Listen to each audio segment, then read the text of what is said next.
सोचिए, क्या हो अगर इस दुनिया का अंत और एक नए स्वर्ग की शुरुआत पहले से ही तय हो।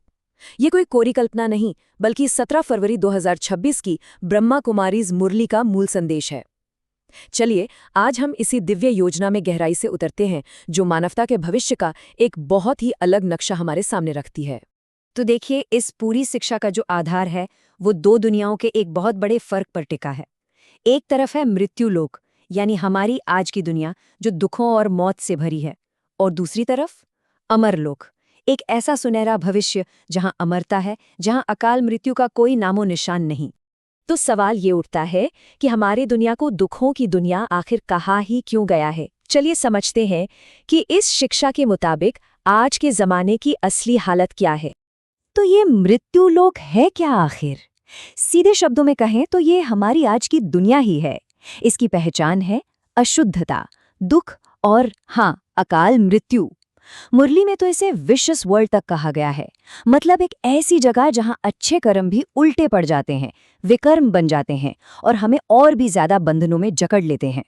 इस हालत को समझाने के लिए मुरली में एक बड़ी सीधी सी लेकिन बहुत गहरी मिसाल दी गई है। सोचिए, एक पुराना टूटा फूटा घर, उसमें क्या होता है, चूहे सांप कीड़े मकोड़े अपना घर बना लेते हैं, है ना। बस ये दुनिया भी कुछ वैसी ही हो गई है। अपने आखिरी समय में हर तरह की समस्याओं और अशुद्धियों से भर गई है। लेकिन ये दुनिया इस हाल तक पहुंची कैसे? इसका जवाब कहते हैं एक बहुत बड़ी कॉस्मिक घड़ी में छुपा है। एक 5000 साल का चक्र जो बस घूमता ही रहता है। चलिए इसी चक्र को समझने की कोशिश करते हैं। ये जो पूरा वर्ल्ड साइकिल है ना, ये 4 युगों में बटा हुआ है। सबसे पहले आता है सतयुग, यानी गोल्डन एज, सब कुछ एकदम पवित्र, परफेक्ट। फिर धीरे धीरे जैसे जैसे समय बीतता है, ये पवित्रता कम होती जाती है। त्रेता युग, फिर द्वापर युग, और आखिर में हम पहुंचते हैं कलयुग में, यानी आज के समय में, जिसे लौह युग भी कहते हैं। ये वो वक्त है जब दुनिया अपनी सबसे अशुद्ध, सबसे गिरी हुई हालत में है। और पता है, ये गिरावट सिर्फ बाहरी दुनिया में नहीं है, ये आत्मा की अपनी कहानी है।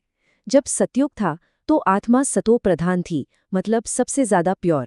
लेकिन फिर शुरू हुआ 84 जन्मों का एक लंबा सफर, और इस सफर में आत्मा की शक्ति घटती चली गई। सतो से रजो और रजो से होते हुए कलयुग में वो तमो बन गई, मतलब सबसे ज्यादा इम्प्योर। तो सवाल ये है कि इस नीचे गिरते हुए चक्र को, इस गिरावट को रोकेगा कौन?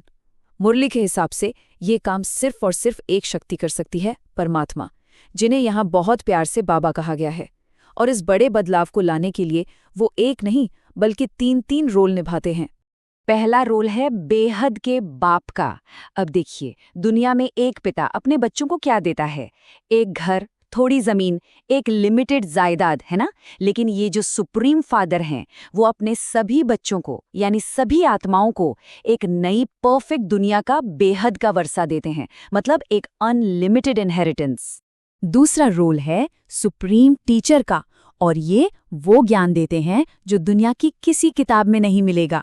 ये टीचर ही हमें समझाते हैं कि ये 5000 साल का चक्र आखिर है क्या, आत्मा के 84 जन्मों की कहानी क्या है, और इस पूरे कॉस्मिक ड्रामा की शुरुआत, बीच और अंत का राज क्या है। और फिर आता है तीसरा और बहुत जरूरी रोल, सुप्रीम गुरु का, जिन्हें पतित पावन भी कहते हैं, मतलब जो गिरे हुओं को भी पवित्र कर दे। यही गुरु सभी आत्माओं को उनके दुखों से आजाद करते हैं, उन्हें प्योर बनाते हैं और उन्हें वापस उनके असली घर शांति धाम ले जाते हैं, ताकि एक नई साफ सुथरी दुनिया की शुरुआत हो सके। तो ठीक है, हमें ये तो पता चल गया कि ये बदलाव कौन लाएगा, लेकिन कैसे, प्लान क्या है? मुरली में इसके लिए एक टर्म इस्तेमाल हुआ है, गॉडली फैमिली प्लानिंग, और इसका मकसद है एक बिल्कुल नई दुनिया की नींव रखना।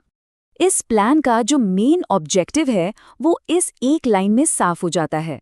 प्लान है एक सच्चे धर्म की स्थापना करना और बाकी सभी धर्मों का विनाश। हाँ, ये इस शिक्षा का एक बहुत ही सेंट्रल आइडिया है। और ये जो गॉडली फैमिली प्लानिंग है, ये इंसानों के बनाए बर्थ कंट्रोल के तरीकों से बिल्कुल अलग है। मुरली में तो ये कहा गया है कि इंसानी कोशिशें फेल हो चुकी हैं। दुनिया के आबादी को सही मायने में कम करने की ताकत सिर्फ इसी डिवाइन प्लान में है। और ये प्लान सिर्फ बड़ी बड़ी बातें नहीं करता, बल्कि एक बहुत स्पेसिफिक नंबर भी देता है। मुरली के हिसाब से जो नया सतयुग आएगा उसमें सिर्फ और सिर्फ 9 से 10 लाख आत्माएं ही होंगी। जरा सोचिए, बाकी की अरबों आत्माएं, वो सब अपने घर शांति धाम वापस चली जाएंगी। लेकिन इतनी बड़ी आबादी का इस पूरी पुरानी दुनिया का होगा क्या? ये इतना बड़ा बदलाव आएगा कैसे? बस यही है हमारा अगला टॉपिक, विनाश और पुनर्जन्म, पुरानी दुनिया का अंत और नई की शुरुआत। मुरली में ये साफ साफ बताया गया है कि ये विनाश कैसे होगा। एटम बॉम्ब्स, नेचुरल कैलामिटीज यानी कुदरती आपदाएं, सिविल वॉर्स मतलब घर के अंदर ही लड़ाई, जहां लोग आपस में ही लड़ मरेंगे और खून की नदियां बहेंगी। और ये सब क्यों होगा? ताकि नई दुनिया के लिए रास्ता साफ हो सके। और इसकी टाइमिंग भी बहुत खास है। ये सब होगा संगम युग में।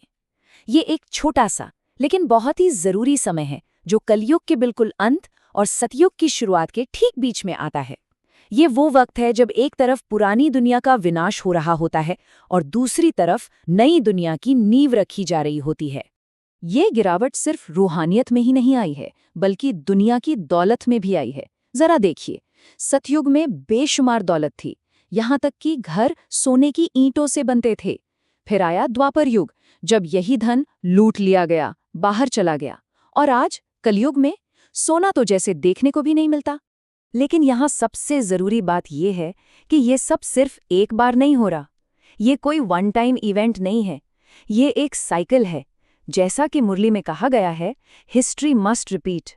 ये पूरा का पूरा ड्रामा हर 5000 साल में हूबहू वैसे ही रिपीट होता है।